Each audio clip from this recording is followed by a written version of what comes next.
Yes, reka tubahe ikaze kandi tubifurize kugubwa neza cyane mwebwe mudahwema gukurikira ibiganiro byacu n'amakuru y'imikino ni za breaking news zigiye zitandukanye tubagezaho umunsi ku wundi kuva ku wa mbere kugera ku wundi wa mbere. So tubahe ikaze rero mu kiganiro cya mbere cya siporo hano mu Rwanda ku rubuga rwa YouTube. Niba udukurikiye none ahangaha ukaba ugeze kuri iyi sheni bwa mbere, icyo ngusaba ni ugukanda subscribe, ariko nanone twibutsa abantu mwe mwarakoze subscribe kuri Rwanda 45 News Plus.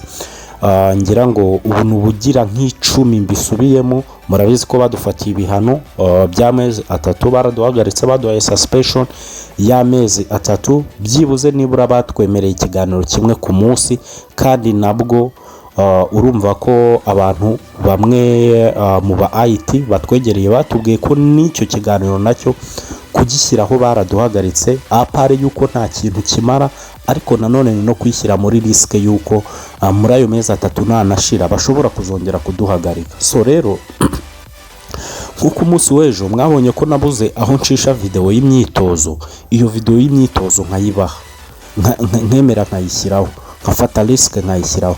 Kubera iki? Kubera ko hano ntabwo turuzuza abantu 1000 kugira ngo njye mbona ukuntu mbahereza izo video. Uyu munsi twari twihaye intego yuko uyu munsi 1000 kiri burare cyuzuye, tukabona uko dukora match alive cyangwa se kwa kundi ikipe ya APR nyine nka kuriya twabikoraga kuri Rwanda 45 News Plus. Murabizi uburyo ikipe ya APR yageraga kuri stade tugahita tubahereza video abakinnyi bari gusohoka mu myitozo, tukabahereza n'ibigitego kigiyemo. Murabizi ko match daca kuri YouTube n'abantu iyo bayicishaho nabi igitego cyajyamo tugahita tukiba updating tukakibahereza. Ibi byose rero kuri uyu mukino wa polisi nashakaga ko tubikora, ariko nyine kubera icyo kibazo bishobora kutugonga. Rero mwihangane mukande subscribe twuzura 1000.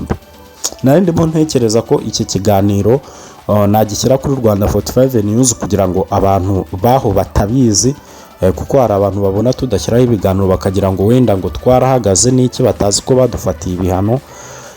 Ndimo ndapanga kugishyiraho rugaciye rwagaciye kugira ngo mubimenye rwose ko nitutaba tutaruzuza abo bantu gushyiraho video cyangwa se gushyiraho match alive biraza kutugora. So rero mumfashe mubyumve, ni ibintu byoroshye. N'ubundi niba warakoze subscribe kuri Rwanda 45 News gikore na hano.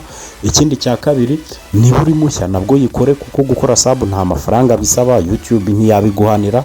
So mumfashe rero, mumfashe kugira ngo ibintu bigende neza cyane. Ikindi rega ni no kwirinda babagome, kuko umuntu wagize gutya akatugendaho akadutuma YouTube iduha suspension, ntugire ngo nta gihari. Kandi buriya YouTube iyo itarinjira mu cyo bita YouTube partner program, ngira ngo abantu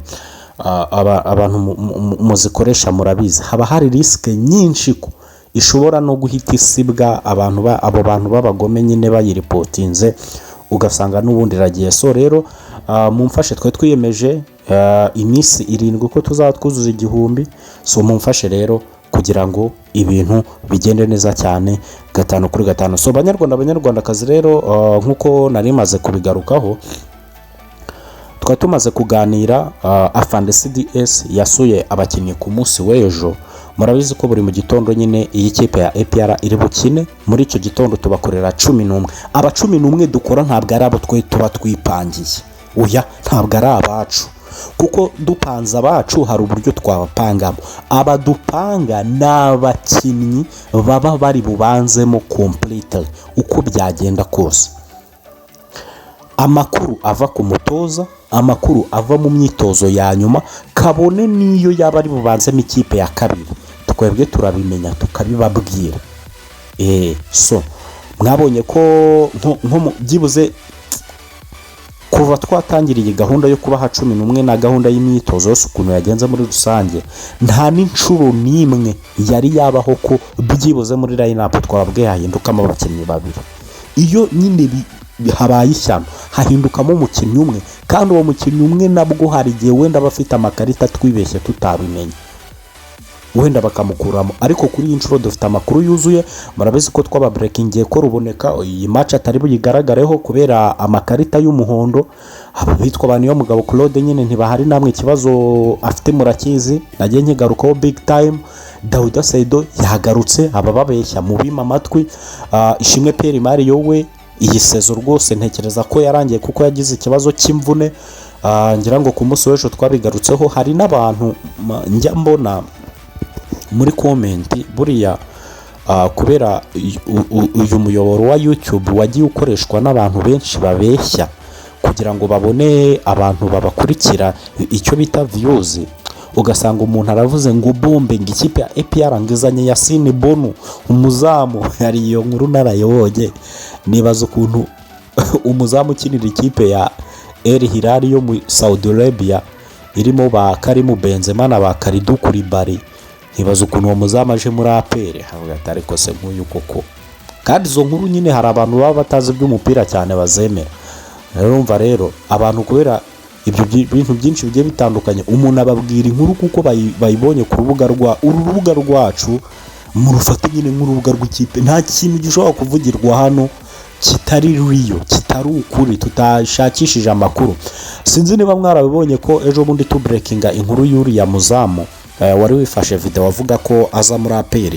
Twayiburekingiye kuri Rwanda 45 News Plus. Ntabwo mwabibonye ko Afande CDS yayinyomoje, noneho natwe tugashaka amakuru koko akabiduhamiriza. Ntabwo ngira ngo mwarabibonye, tugahita twandika statement igitaraganya isaba abakunzi bacu bakanze subscribe ahangaha kuri Rwanda 45 News gusaba imbabazi. So rero sinzi ubwo icyo bizasaba, ariko ubwo nibyo ngibyo. Ubwo uyu munsi muri 11 umutoza Abdelrahim Taleb ashobora gukora impinduka zishingiye ku bakinnyi ndibuze kugenda ngarukaho umwe ku wundi. Reka duhere mu izamu ni Hakizimana Adolphe. Twarabibonye ko ubundi Ishimwe Pierre Marie yakimara guhanwa, abantu benshi twari twiteze ko Ruhamya Nkiko Iva ari we uri buze kuri bench, kubera ko impamvu ni iyi. Ruhamya Nkiko Iva niwe mubyibuka, niwe wafashe imikino ya Sekafa. Ikindi cya kabiri niwe wabaga uri kuri bench igihe cyose ikipe ya APR yakinaga Ishimwe Pierre Marie yari mu izamu. Ntekereza ko buri muntu wese byamutunguye, ariko nyine twebwe aho tubera akaga twari twabigarutseho. Uwo ni uwa mbere, araza kuba ari mu izamu. Umukinnyi wa kabiri ni Byiringiro Gilbert Kagege, araba ari kuri kabiri. Uwo bita Umborenga afite inarahara ameze neza, ari ku mwanya yarawibagiwe. Ngira ngo nzanabakorera na operation z'abakinnyi bazasuka muri APR, nzagenda bibabwira sezo nirangira. Kuri gatatu Niyomugabo Claude ntabwo araba tayari 100%, bivuze ngo haraza kubanzaho Bugingo Hakim, niwe uri buze kubanza kuri gatatu. Amaze imisa y'ikina neza. Umutima wa defense rero sasa ndashaka ko tuwutindaho gatoya. Umutima wa defense ni Nige na Clement ndetse na Nshimiyimana Yunus, ariko umukinnyi witwa Ishimwe Abdul afite performance nziza ku buryo umutoza mu myitozo yadeka njya mbabwira. Murabizi umutoza Abdelrahim Taleb arabikunda cyane ibintu byo gufata nk'iminota nka 30 akayigabanyamo kabiri, none agafata amakipe abiri. Nababwiye ukuntu ajya panga ikipe, afite ukuntu abakinnyi bakomeye b'imbere guhera ku 8 kuzamura abashyira mu ikipe ya kabiri, noneho abadefenseri guhera kuri 6 kumanura akabashyira mu ikipe ya mbere. None akababwira ati mwebwe abataka guhera ku 8 mu bomore iyi defense ni muyibonamo ibitego, bizaba bivuze ko izindi defense zose zo mu Rwanda nta defense turuta, muzazibonamo ibitego n'izindi zo hanze. Namwe mwa defense mugerageze murinde iyi atake y'abatogwi ya mbere, bizaba bivuze ko nitabinjiza igitego muzabona successful ku yandi makipe. Urumva umukinnyi rero Ishimwe Abdul amaze iminsi amupanga muri iyo kipe, bivuze ngo ashobora kuba ari guplaninga niyo bitaba kuri iyi match, cyangwa se possibility bikaba kuri iyi match.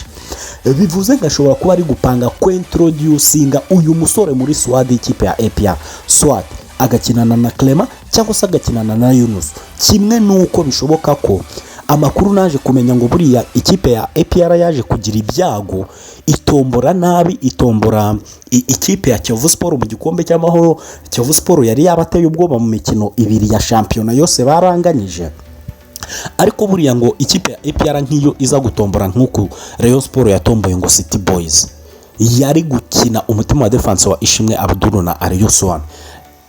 Ku munsi w'ejo hari n'umukunzi wa APR wambwiye arahambwa ati ariko ngiye Kasejizo iyo defense nayo prefer igakinana nkareba niba yahuza ya so ubwo bivuze ngo umutima wa defense ni Clement na Yunusu, ariko ako kantu babwiye mukabike mu mitwe yayo. So kuri gatandatu ho nuruca abana ni Sekiganda. Iyi mediane y'ikipe ya APR ntabwo nta kintu cyahindukamo kubera ko impamvu nta yindi, umukinnyi witwa Nigena Clement murabizi ntabwo ahari kubera amakarita 3 y'umuhondo. Bivuze ngo mediane y'ikipe ya APR irabirimo Dauda Yusuf ku 8 ndetse na Memeri Dawo ku 10, gatandatu Sekiganda. Ubwo ibyo bihuha by'abantu ngo Dauda, ariko buriya muzi ko Dauda ikipe ya APR iri muri plani zo kumwongera amasezerano. Muri buki nkuru n'abakoreye ya ritadi kapiteni Afande Ruhorahoze, muri buki iyo nkuru ushinzwe amategeko mu ikipe ya APR nkababwira ngo yasabwe gutegura dosiye z'abakinnyi bose basoje amasezerano. Izo nkuru muri bukanze bakorera kuri Rwanda 45 News Plus nkabibabwira tutari twimuka ngo tuze hano, urumva ingira ngo murabyibuka. So urumva rero izo nkuru man sinzi ikintu nzakora byibuze kugira ngo abakunzi b'ikipe ya APR mbahurize hamwe kugira ngo tujye twivugira amakuru mu minyamakuru y'ikipe yanyu atarimo ibihuha n'ibintu byo guca intege. Ikipe ya APR inganyije umukino umwe, ibintu byacitse. FC Barcelona na Real Madrid sizo kipe za mbere ku isi, ntiziri kwirirwa zikubitwa n'iki byose ibihe ntibimeze nabi. Ariko abafana ba FC Barcelona n'ubu ngubu nubwo bamaze imyaka 10 badatwara Champions League barakubwatiye season yacu nitutayitwara ibintu rero nta kipe idatsindwa my friend. Za Pyramide mu Misiri zirirwa zikubitwa, za Yanga na za Simba twireferaho hano muri Afrika y'Iburasirazuba ziratsindwa. So rero hari ibintu nyine byinshi umuntu abona akabyirengagiza. So ubwo mediane niyo ngiyo. Abawinga rero abawinga umutoza Abdelrahim Taleb ntekereza ko niba hari ikintu cyamugoye no gufata icyemezo kuba winga. So ikipe ya mbere y'ikipe ya APR turabizi ko yamaze irahinduka muri iyi minsi, ariko ni Watara, Kiwanuka na Togo. Ariko iyi kipe nibanzamo gutya mbabwiye, umuntu yambwiye wari no mu myitozo arambwira ati niryo hurizo umutoza Abdelrahim Taleb afite. Buriya kubura ruboneka ni ikibazo gikomeye cyane kuko ruboneka hari byinshi yakizaga.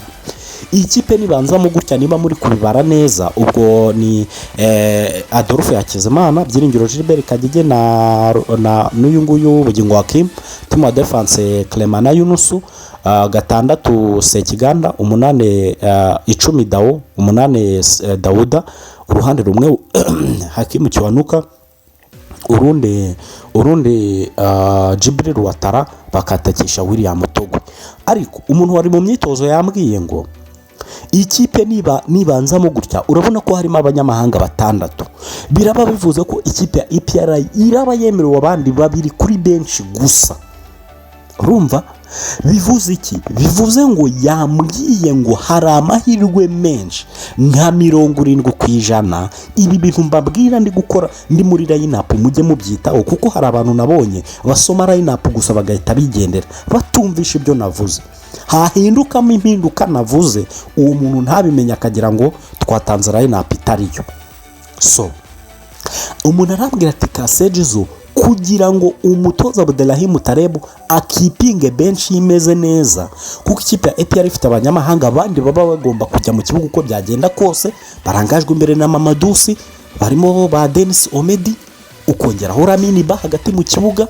Urumva abagomba kuza kuri bench, kandi ukibuka ko ari Yusuwan agomba kuba ari mu defense, kuko ntushobora gushora ikipe mu kibuga idafite umutima wa defense usimbura.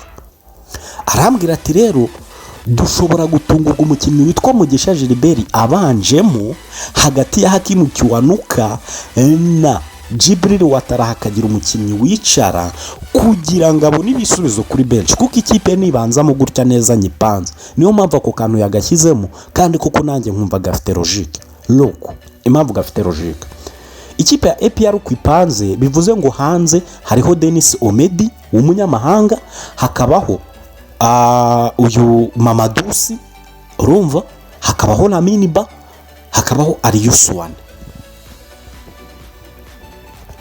Urumva ko abo ni abanyamahanga bane bari kuri bench. Naramuka yipanze gutya birabivuze ko agomba gutoranya abanyamahanga bane, babiri bakajya hejuru, abandi bakajya kuri bench. Bivuze ngo ntimuze gutungurwa mubonye umukinnyi witwa uyu Mugisha Gilbert abanje mu kibuga kugira ngo bench yongereho abanyamahanga. Gusa n'ubundi birarangira hari abanyamahanga babiri kandi bakomeye bazamutse mu bafana. Ku ikipe ya APR nyine igomba gutoranyamo abanyamahanga. Nubwo twavuze ngo iri tegeko ni ryiza kubera ko ikipe ya APR ifite abanyarwanda benshi bakomeye, ariko ubirebye neza mu bidarubindi binini, umugani wa Kenneth, n'ikipe ya APR ibi bintu birayikoraho, kuko ishobora gufata umwanzuro ikavuga ati Aliou Souane nazamuke mu bafana, benshi dukireho Abdul ndetse na n'uriya mwana wavuye muri Gasogi.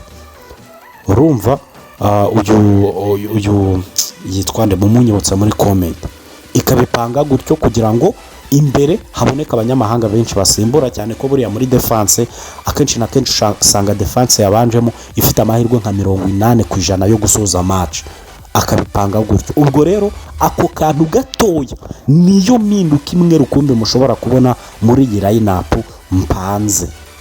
Ndumva ari ibyo ngibyo. Ubwo abakunzi b'ikipe ya APR twavuga uburyo bagura amatike, mugura amatike, ariko nyaboneka mukande subscribe kugira ngo turebe ko igihumbi